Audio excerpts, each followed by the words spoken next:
going to.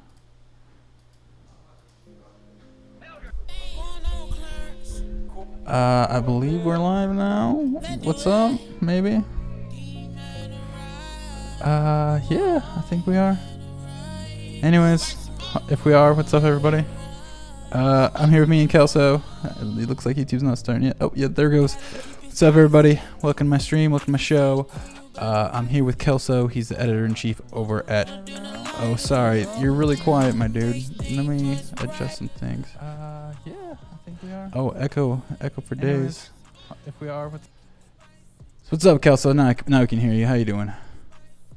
What is really going on, Young and Stad? How are you?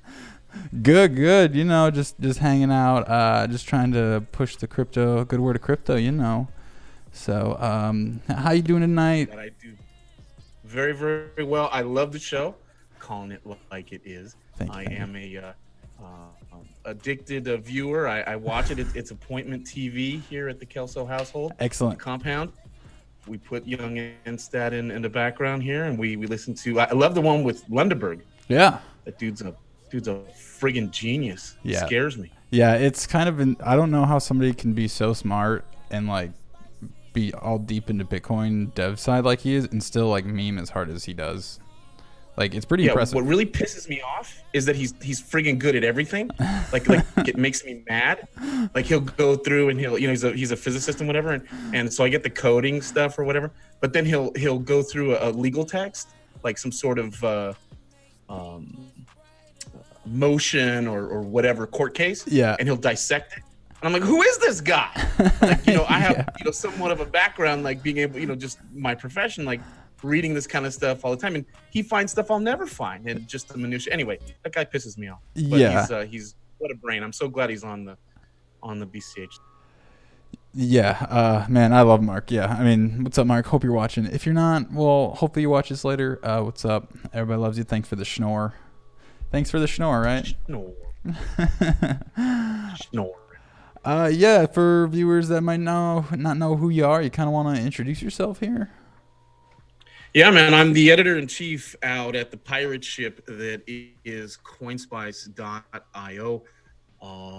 We are kind of feisty. We like the currency side of the cryptocurrency debate. We like the peer-to-peer peer-to-peer rather, digital cash side of things. And I do that. I host a podcast, editing, writing, all that good stuff. And that's pretty much where I'm at. Yeah, you seem to put out a lot of articles very quickly, and I'm very, very impressed with you, sir, as well. So if we want to keep just patting each other in the back here, might as well keep going. Yeah. I mean, if you don't know CoinSpice and you're here, I'm not sure how you got here, but if you don't know, CoinSpice is the new best thing in crypto news. Basically, yeah, because it pushes peer-to-peer cash, and I think that's what a lot of people are in Bitcoin for. And how many articles are yours, Kelso? Like half of them? Yeah, like yeah, we have kind of a smaller staff, but that's depending on how you look at crypto news media, that can either be charming or really frustrating. So right. Yeah, we do have a smaller staff. It's I know you're familiar, but the beautiful and talented Hayden Oz, our executive editor. Yeah. He hosts the Spy Show. Lynn Zerd, who is based in Venezuela, which is all the topic in terms of the currency side of cryptocurrency media. That's where we look for use case and so on. And he's got a pretty great series ongoing called Letters from Venezuela. And it's one of those things where I've worked in the space for quite a while, and you'll get a reporter or whatever who won't meet a deadline, and they'll be, sorry, overslept, dude. I partied last night or whatever. Yeah. Lynn Zern's excuse, he never misses a deadline. But should he, come into, my country is in a freaking apocalypse. It's breaking down. There's about to be a coup d'etat. I'll joke with him and I'll say, but yeah, you still got to make the deadline, bro. You still got to make it.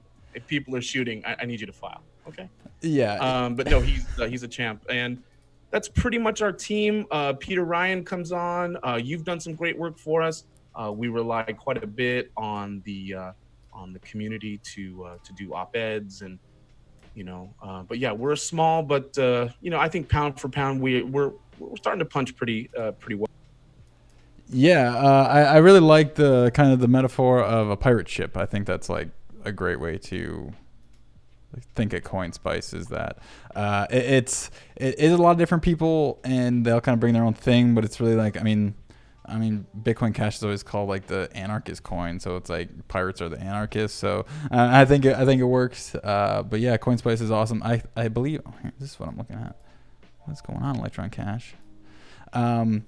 But yeah, I mean, I got a fresh video coming out for CoinSplice 2 where we use the Spedna app in stores. Nice. So I'm excited for that to come out. It should be within the week here now. But yeah, CoinSplice is the shit, and it's kind of, I mean, not to toot our own horns here too much, but kind of the topic we're talking about is crypto news, and we both kind of are Bitcoin Cash leaning. So. And as we all know, Bitcoin Cash is the target of a lot of kind of propaganda against it when it comes to just like headline clickbait. Yeah, just kind of yeah. Go ahead. No, it is true. The problem that we run into as a news site or any kind of news organization is, towing. There's kind of an expectation of objectivity, and I guess I don't mind that. I just find it sort of naive. So when I'd much rather that bias, I guess, be out there, that people are, they're not coy, that they're right, they're straightforward, and we stop pretending. I think crypto does that ironically better than mainstream news, but that's relatively speaking. Yeah. On the Bitcoin Cash side of things, we for sure have that bias, but we're not afraid to take on its ills. We publish all the time aspects of the community that people find distasteful, whether it's certain arguments about implementations, people leaving certain groups. We put all the dirty laundry out there for better or for worse, and I think it serves a function. But should something else come along and become a better case for uncensorable, decentralized, peer-to-peer digital cash, we'd certainly go there, or at least give it as much airing. Right now, it's Bitcoin Cash, but the propaganda that you're talking about, it is kind of odd, and I'm not in the bag for Bitcoin Cash. So if something is terrible about it, the thing that I love about this community is that it doesn't hide it. Mm-hmm. It won't like shrink from it. Right. We'll put it right in the front, and we'll talk about it. Yeah. But especially the May upgrade, I think is what you're kind of talking about. Right. Yeah, it's kind of what I have pulled up here. It's kind of what I was alluding to. So some background on this May upgrade. There was a couple different things that went on. Some guy spammed the mempool with transactions that would never make it into a block, but kind of made a bunch of empty blocks. And then there was some SegWit problems, I guess you could say, where there was a reorg. Basically, one miner in the last November upgrade, a bunch of... So this guy actually explains it fairly good. So this is kind of the tweet thread that got all the attention of the other side, right? And so he explained it very good for the most part. I mean, obviously he has some bias, but he says, since the original splinter, there has been a significant number of coins accidentally sent to anyone can spend addresses based on SegWit, and they would also relay on the Bitcoin Cash network, and essentially you can't spend from a SegWit address in Bitcoin Cash. And last November, all these coins were locked again, and they weren't before that because of clean stack rule. And then they basically reverted that so everybody could recover these coins again. And I think it was like $1.6 million worth of SegWit coins were suddenly unlocked. And so a miner, an unknown miner, tried to send all the SegWit coins to himself, and then there was another block on top of it. And I think BitMEX. I don't know if he linked it here, but they kind of had a decent graphic. But yeah, essentially there was a 2-block reorg. Miners went back and reverted that transaction and sent their SegWit coins to their brand new owner. And so this was kind of the framing of it that really caught the attention. Of course, so it's a 51% attack because 51% of the miners chose, but like this is a matter of perspective, like attack or defense. And right, exactly. And so first there's unintentional split. And so, because there's a disagreement on how SegWit anyone can spends can be handled, which is like a unique situation that should probably never happen again. Like, it's like such like a convoluted situation, but it's like in relation to BTC still, like, so it's not completely BCH's fault, I guess, but it's still like the miners and like obviously like Bitcoin Cash is way less hash power than BTC, so that yes, this is easier to do to kind of go over somebody else's blocks, but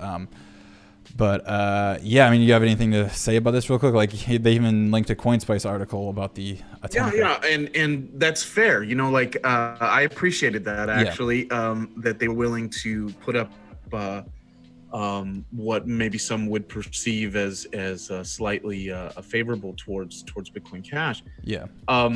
You know, we stayed up all night. We had prepped for covering the hard fork upgrade probably for weeks, and so we were leading up to it. Did a whole bunch of stuff on Schnorr. Did a whole bunch of stuff with Peter Risen and some of these other guys and Amaury. You know, there's a constant debate about how useful every 6 months an upgrade or hard fork or however you want to term it would be, and whether it leads to these kind of public relations issues. It went, as far as the upgrade is concerned, it went very, very well. There were two kind of separate issues. The first was, while it was happening, there was some what's called code debt or technical debt, which Sachet handles very well in kind of an apologetics fashion with Hayden Otto and Corentin Mercier in the latest CoinSpice show, where he basically, Sachet, the lead developer of Bitcoin ABC, describes the sort of the first attack, which was an attack, admittedly, even by the person who took credit for it, was just basically an exploiting. Again, it's something like I'm parsing, but I really am trying to be careful. An exploiting of an old bug, and it existed. It wasn't found. This person took, advantage of it at the time of the hard fork for the exact reason to make, to bring attention to other issues. That was one thing. So everybody sort of seized on that and said, it's the end of Bitcoin Cash. It's, it's split. There's two implementations. It's over. It's done. And then BitMEX had to kind of walk it back a little bit, live tweeting, and then about a week later or so, after the dust had settled, it was sort of rediscovered about what you were speaking of.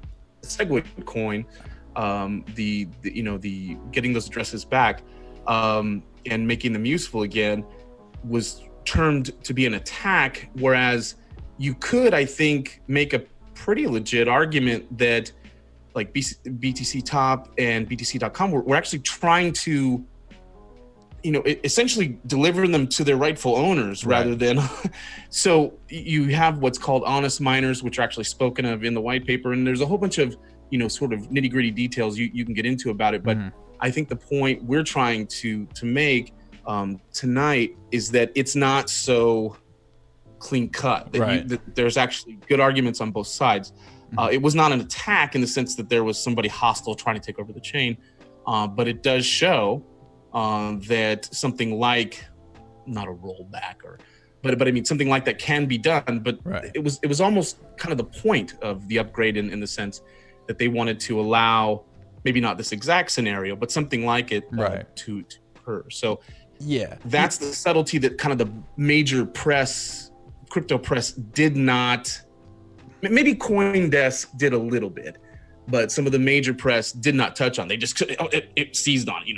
It was an attack, and that's it, and that's the end of it. And so Yeah, so I think like, there's much more to the story. yeah, so like I commented on it and said like, hey, like I'm willing to, if anyone wants to chat to me about it. Like I literally like was doing broadcasting live during it, and this guy actually retweeted it, like the main guy, and yeah, nobody like, nobody's like responded to me, probably because they all have me blocked already or something. But but I mean, yeah, so it's like, I mean, again, this guy says, so then like Jay Tuman, so this guy was saying, I think this was the attacker, the screenshot right here, but like Jay Tuman said that he called it like justice, and he said you can call it an attack if you want, I'm going to call it justice.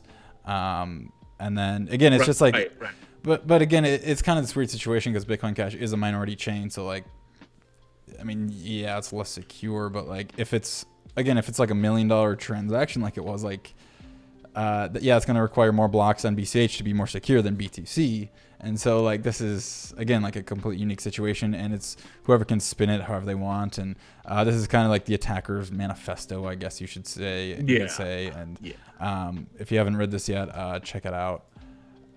It's pretty good. And then yeah, so then like I saw this one like yesterday, 2 days ago, and it's like, look at this thumbnail. It's just like this is what it got twisted into. Like, like a little stock photo with the miners are a little robber.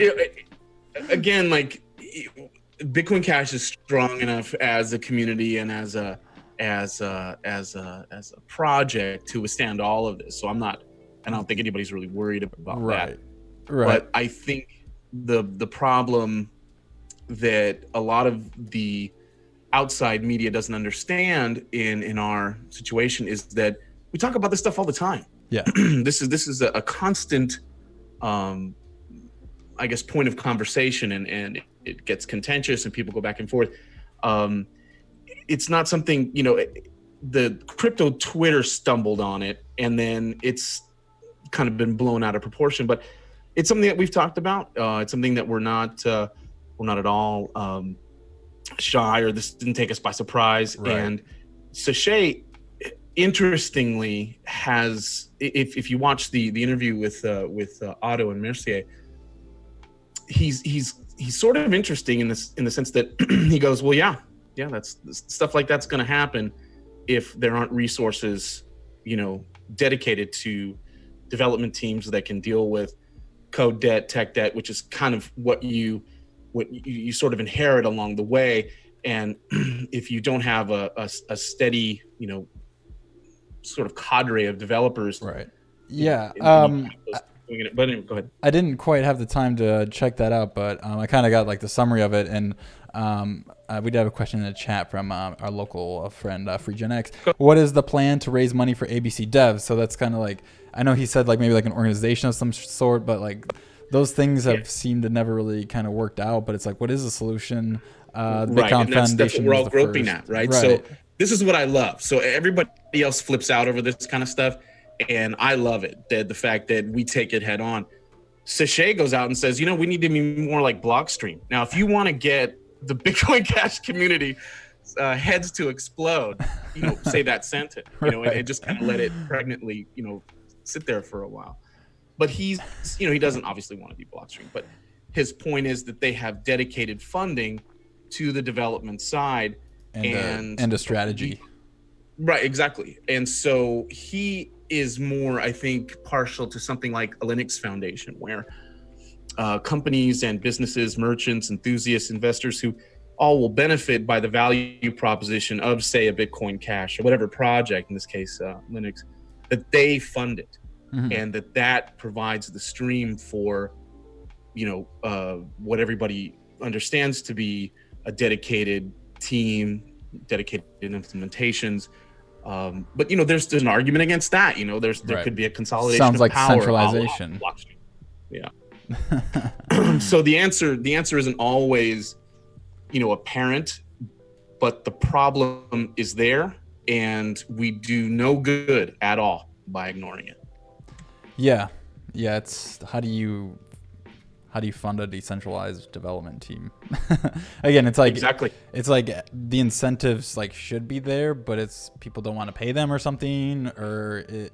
Well, yeah, it's kind of. It was interesting because we went through a boom phase where everything got funded. So these crap projects, and I'm not here to crap on anybody, but these horrible projects got millions of dollars, and so those previous investors, those whales, they're a little stung. They got no ROI, they got no return on their investment, Right. and these projects either fell by the wayside, were abandoned, or they switched to something else because it went out of fashion. And so it's even though the market's coming back a bit, it's still once bitten twice shy for a lot of people, or a lot of institutions that may want to fund it. They're much more careful now. So that's also playing a role.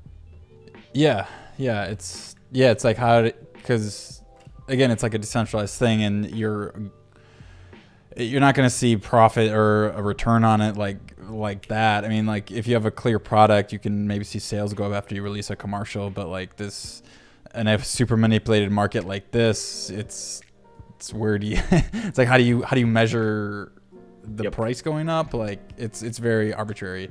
But yeah, I was just going kind of back to Blockstream. This is a brand new thing this morning, which I thought was really hilarious. Matt Corallo, best decision I've ever made. He blocked Samson Mo. I'm honestly pretty embarrassed to have helped co-found Blockstream. So this is kind of, we can touch on it if we want to, the toxicity within the Bitcoin maximalists is kind of all came to a head with this, I guess. It's something that myself and I know other people have said we just spend too much time on, just to be frank. Right. I'm not a gatekeeper, so yeah, whatever people are talking about, we put out there. Yeah. But I think it was Sachet again, who I'm quoting quite a bit in this conversation. He's on the brain right now. We kind of sound at times like a jealous old girlfriend, ex-girlfriend that just can't let it go.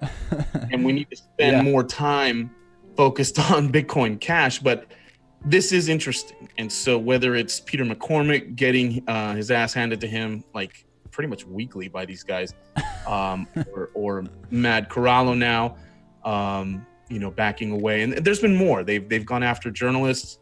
Blockstream is what it is, and it obviously has this sort of Rottweiler side that they sort of send out there to cause distraction.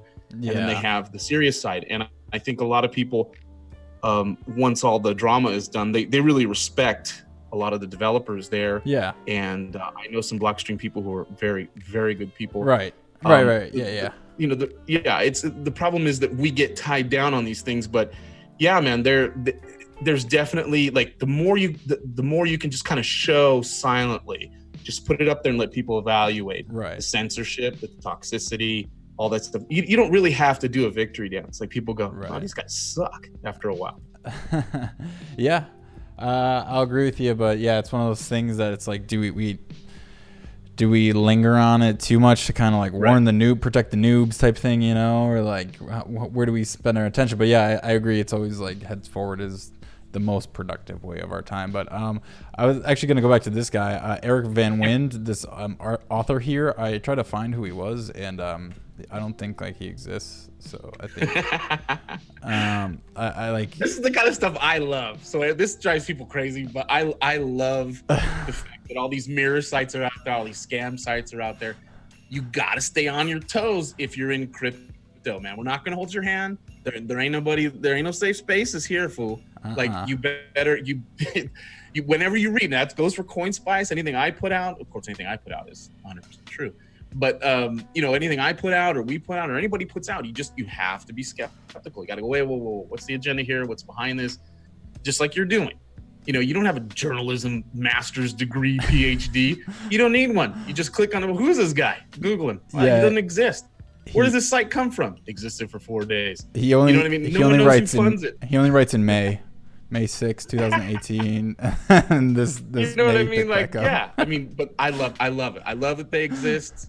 Go for it. Do your thing. A lot of people get upset at it. There was a blogger, a really great blogger, Amy Castor, who does. She's could be counted as like say a Bitcoin or crypto skeptic, and she does this fantastic blog. And someone jacked her stuff. One site just completely ripped it off and changed a couple quotes and reprinted it. And she was, deservedly upset. But the way I approached it was kind of public shaming, like do the right thing. And it took a couple of tweets, it took a couple of ats, but eventually the site took it down, apologized, and moved on. I mean, that's how you do things in crypto, man. We don't run to cops. We take care of ourselves, and you have to be on it. You're an investor. This is a new world for news consumption, for banking, for financial responsibility. You have to be on, have to be aware. But anyway, didn't you work for these guys? I briefly had a nice chat. Breaker, before they were Breaker Mag, they were just straight old Breaker. They were part of the co-founder of Consensus, Joe Lubin. Co-founder of obviously Consensus, but also Ethereum. Joe Lubin, he has spokes, all these companies, and this dude just threw a ton of money out there, and he loves media. And one of the projects mid last year was Breaker. Ben Stiller from the UK, really great editor-in-chief. He and I got in contact, had a few phone calls, and I was going to do research for them and all this good stuff. And it was sort of a longer form. I love the layout is very different from anything in crypto. Longer reads, you sort of let your hair down. They can do the analytical stuff. They can do the literary stuff. They can do, all sorts of things. They're based in Brooklyn, so they all have beards. They're all hipsters. They all drink craft beer. I'm working on my beard. Well, you're different. You're in the South. That makes you cool. Okay. Yeah. I just bought my first beard products the other day. Some oil. There you go. There you go. But so they're part of that Brooklyn hipster sort of outlet, and Decrypt Media is part of it, and so on. And so Breaker wanted that long format, but they also wanted heavy commitments from their writers. And so we just couldn't hook up, but they were wonderful. I mean, really, really nice people there. And unfortunately, they're no mas. It's expensive to do that kind of journalism. But the article I'm pointing to is one of their earliest pieces. Yeah. You kind of slightly go crypto news media, and they go, "Hey, so how can we get our stuff on your site?" Yeah, you kind of broke up there. So this is just a very seductive. Yeah, this is kind of they reached out to a bunch of different crypto outlets and asked how much to basically write an ad promoting their altcoin or whatever. And this was the results. News on the fly, right? So they wouldn't necessarily say it's promoted. So will you write an article for us? Right. Yeah, right, exactly. Yeah, which is without the promoted disclaimer at the end, right? And so, exactly. So News BTC was the number one. So I literally just Googled Bitcoin on news, and guess who the number one was?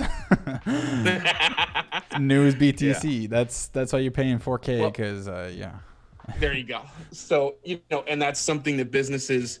There's a place for it, man. There's a place for that kind of chill journalism. But after the second or third article, readers are really smart. That's another thing. People, especially progressives in the United States, they feel like they're the smartest guys in the room all the time, and everybody else is stupid.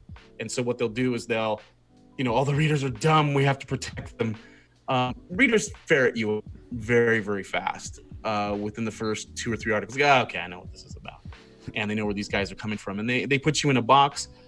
Sometimes it's hard. Sometimes it's not, necessarily true, but and it's difficult to get out of it. But they put you in a box, and they find out pretty fast. But there's a place for a news BTC or whatever. If you want to, you just realize what you're reading. Right. You're reading somebody's promoted content. There's nothing wrong with that.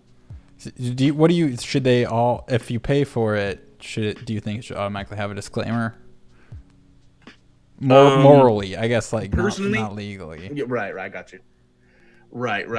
Personally, I would say, yeah, man. I would say, that's part of kind of journalism 101.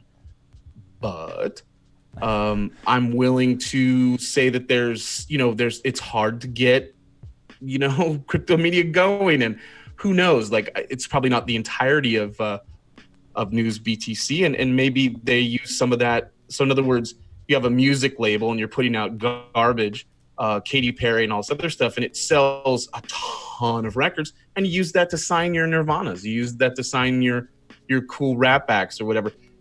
I'm not defending them. I'm just saying there's a place for it. I'm much more ecumenical than I may come across online. I would never go to this site for my news, and I nenever have. I've literally never clicked it. You should. I mean, I have just in terms of professional stuff, but I've not ever. Whoa, geez, what do they have to say about this? Yeah, because I gotta log into but my daily news BTC run. Yeah. Bitcoinist, I've recognized before. I've seen a ton on AMB crypto. I think a lot of BSV shit went on there. Yeah, they're fascinating. They have a real love-hate relationship when we were talking about Bitcoin Cash, because we're, on my side, I'm pretty sensitive to the coverage there. Oh man, they were just going after it for a while, and then kind of slid back the other way. And who knows? That's another thing. A lot of these sites are bandwagoners. So right, one day, it's not getting any clicks, so you want to rage click it and talk major crap about a coin or a project or its personalities, and the next, it's doing really well and investors are looking for information on it, so then they say, oh, this is a great project. So there's a lot of them that follow that as well. So yeah, AMB Crypto is a real interesting site. We've caught them a couple times just doing some weird stuff. I think if memory serves, they ran something about a Satoshi claim that I found hilarious, but just fell for a complete hoax. But I think I actually tweeted to them because they had some Bitcoin Cash article that was just complete bullshit, and I tweeted to him, and then he changed it a couple days later after everybody. That's cool. Yeah, I mean, I was like, hey, good on you, I guess. It totally felt like a paid slander though. It was right around fork time. Yeah, a lot of times it is. A lot of times it is because these projects need outlets to kind of get their word, and so I'm to get their word out there. But it's as long as it going in, and sites like Breaker Mag and others keep them honest, or help the reader to better understand what she's consuming. So yeah, it's a fantastic article. I recommend everybody read it, even if it's slightly dated, and maybe some of the sites revise their policies, and but Breaker also has or had a bias, because you're not going to see anything there about what a shit Joe Lubin is and how horrible Consensus is a company. You're just not going to see it. So on that beautiful little graph there, they don't have Breaker Mag in there. Who's funding you, fool? Who's funding what you're doing? So it's sometimes I don't want to be a moral equivocator or whatever, but I do think there's reason to have some of these other sites, and they serve a purpose. But what Breaker does is in this case really fantastic, because it increases your crypto news IQ. Yeah. I mean, it's kind of funny how the crypto news IQ is I kind of like that, because the more you just look at headlines, the lower your IQ goes, especially if you just like and retweet because you like the headline. But and then they bury the lead, and you kind of go down. You always this wasn't anything that. Right. Yeah. The state of it, I would say probably the biggest players right now, the top 6 or so by traffic, would be CCN would be number 1. Maybe a close tie between second and third would be Cointelegraph, CoinDesk, and then of course News.com. The Block is picking up pace there at number 5, and then maybe the old standard Bitcoin Magazine pulling up the rear. Those are web traffic, click metrics. That's one aspect of crypto news. But if you look at a CoinDesk, they also have that Consensus conference. And whatever you think about it, they have a community. I think when you look at CoinDesk's influence, so in other words, let's say they're way behind CCN.com in terms of clicks and traffic, which I think would shock a lot of people, but they're way behind them in terms of ranking. CoinDesk is relative to CCN.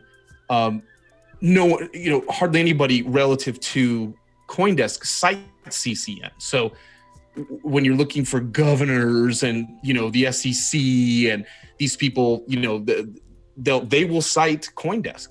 And CoinDesk, again, has that conference, which I believe is there. Pete Rizzo, who's the editor-in-chief, basically gave up the ghost. He was like, yeah, man, that's our moneymaker. That's how we make money. We don't make any money through the news part. We make money through this conference. And someone was saying it was actually up for sale. But, you know, these metrics are what I love about CoinSpice. And again, we don't, you know, we're not in that top 6. I don't want to mislead anybody. But what's wonderful about CoinSpice is we're a community. So when I say pound for pound, we do punch a lot harder because the people who read CoinSpice are rabid and they love it. And they're always giving me shit. Hey, you made a mistake here. That's not true. Lundeberg is one of these guys who's on me all the time. But he makes me better. He just makes me better all the time. And he's like, look, dude, like you totally missed this. That's not what this does technically. And I'm like, oh, okay. Whereas other people say there's a typo here. It's a community effort. And I think when we put out something, it gets traction organically. And I know that's a phrase or, you know, word that's thrown around too much, but we really don't, you know, pump up our numbers on Twitter. We don't have fake bots. We don't pump our traffic, you know, so that Alexa picks us up more. We don't buy Fiverr stuff. We don't do any of that. Yeah. So what you see is exactly what we're doing.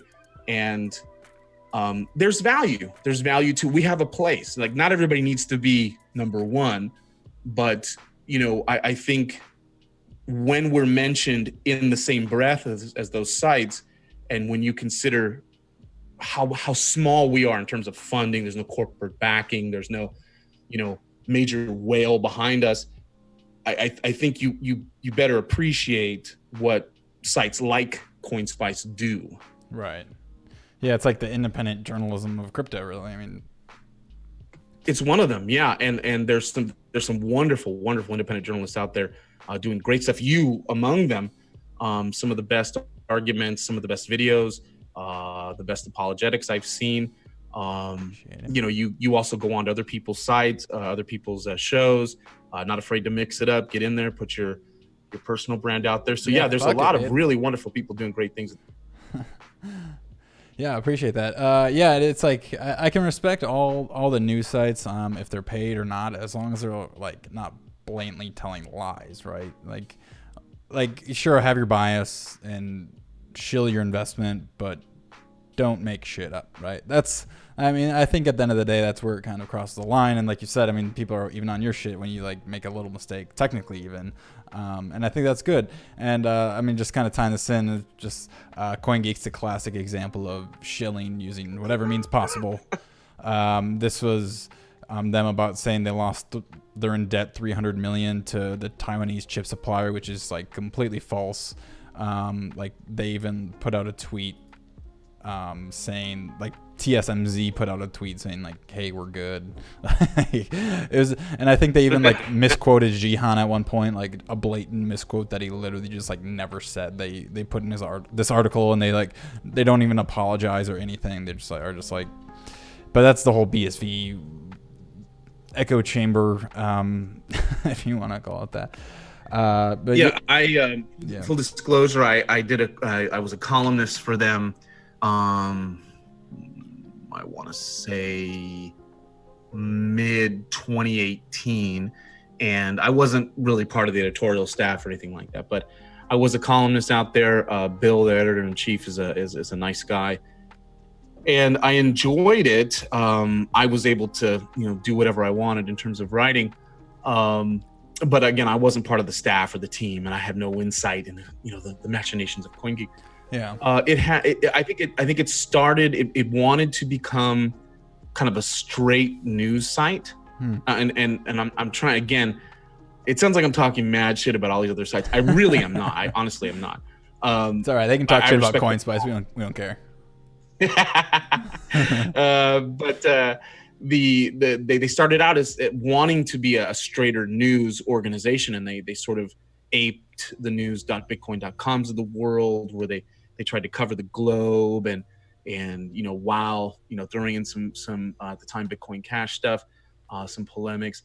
And then after the November hard fork, when their financial interests were fully aligned with BSV formally. I mean, it was no longer a secret, and they were left to their own devices. I think they really turned in terms of their editorial format. They got a redesign of their website, which I think looks really slick. But yeah, now they are, they're for BS. That's what it is. It's, if you want to know what's happening in BSV from a pro BSV perspective, and it won't ever be questioned, as far as I understand. Yeah. That's where you go. Yeah. And there's value to it. Like you say, though, the misquoting, they have, certain crypto sites have enemies, and it's in their interest to attack other projects. Just as a reader, you have to be wary of that. But sometimes, they can stumble on things. Maybe CoinGeek is good to read to get that perspective. Again, it's not something that I share. Yeah, if you want to, but if you want to observe, I guess. But they hold conferences. They're trying to build a community. They're trying to do all that sort of stuff. But yeah, man, you really have to be careful in this space, because what you read very often now. Financial Times of London is now getting into, with their Alphaville column, getting into crypto. Wall Street Journal is starting to move there. CNBC's been there for a while. These are totally gamed media outlets. Right. Yeah. They're kind of transitioning. So using that, like how is crypto news like going to evolve from here? Like you said, all these news sites are going to be picking it up, but I mean, let's be real. The people that are writing those news stories, like, will probably either know from Twitter already and they just get hired, or they're going to be some random person that like holds like Ripple and just like shills Ripple and on their whole staff. I mean, obviously if you're like at a big Wall Street thing, you probably won't get, but you might, who knows what the Wall Street Journal like heads hold, right? Blockchain, not Bitcoin. Bitcoin's a weird, freaky thing for them. This blockchain, this ephemeral kind of catch-all cocaine of corporate discourse, that a blockchain this, blockchain that. That's all they're about. So there's an agenda there. Obviously, they don't want a cryptocurrency to compete, and I'm not saying that it is or it will, but they certainly don't want that, and they don't want that kind of. My point is this, because I think everybody kind of understands this already. If you're an adult and you're reading mainstream legacy financial news and you think that shit is anything other than completely gamed, biased, these dudes are having cocktails with one another. They send their kids to the same schools. These aren't journalists, for Christ's sake. These are lackeys, shills. They just dress better. They've gone to better schools. They drive better cars than I do. But they are shills. They are shills, out and out shills. And what's worse to me is that they have that cloak of objectivity and respectability. Right. They can look down their nose at dirty sites like CoinSpice, but they're not. But I'll tell you this: Washington Post picked us up, man. We did some original reporting on the murder in Acapulco. I'm sorry. Was it the Quad? Oh yeah, the Acapulco one. Yeah. Yeah. With all that happened there, they picked us up because we had some original reporting. I'm trying to think. There's a couple others too. Zero Hedge is really not what I'm talking about here, but get picked up by these sites because we are we're sort of in the gutter, so to speak, right? Relative to where they are, so they rely on us a little bit to kind of get the word of the street out there and find out what's happening. But you can get pissed off at CoinGeek all you want, which again, there's plenty of reason to do that, but dude, read the Financial Times. I mean, please read the Wall Street Journal and tell me that ain't just CoinGeek, but better funded and been around a little bit longer. Shilling Facebook, new Facebook coin. You come. Say it again. Shilling Facebook coin. Right. They're gonna all, it's just gonna be this wondrous event. The crypto's finally been tamed. From these lunatic libertarians and anarchists. They don't follow the law. Slam heroin and all this other stuff. So yeah, you'll see that almost instantly. Facebook Coin is a real interesting project. They're calling it, I guess, a global coin or whatever. But yeah. So kind of um, so you're definitely breaking up here. Definitely breaking up for the last like 10 seconds. Can you hear me? Yeah, I think it's my internet. Okay. Actually, I think we're ramping back up here. Damn you, internet! It's the first time I've gone down during a stream like this. Okay. My kilobyte per second's at 0. Sorry guys. I think we might be back up. Maybe. Let's go back to the desk. It looks like we're back out. Maybe not. We'll just keep chatting like we are. Either way, man. But the coins of the world, do your thing, man. The BSVs, do your thing. We have plenty to occupy ourselves on the Bitcoin Cash side.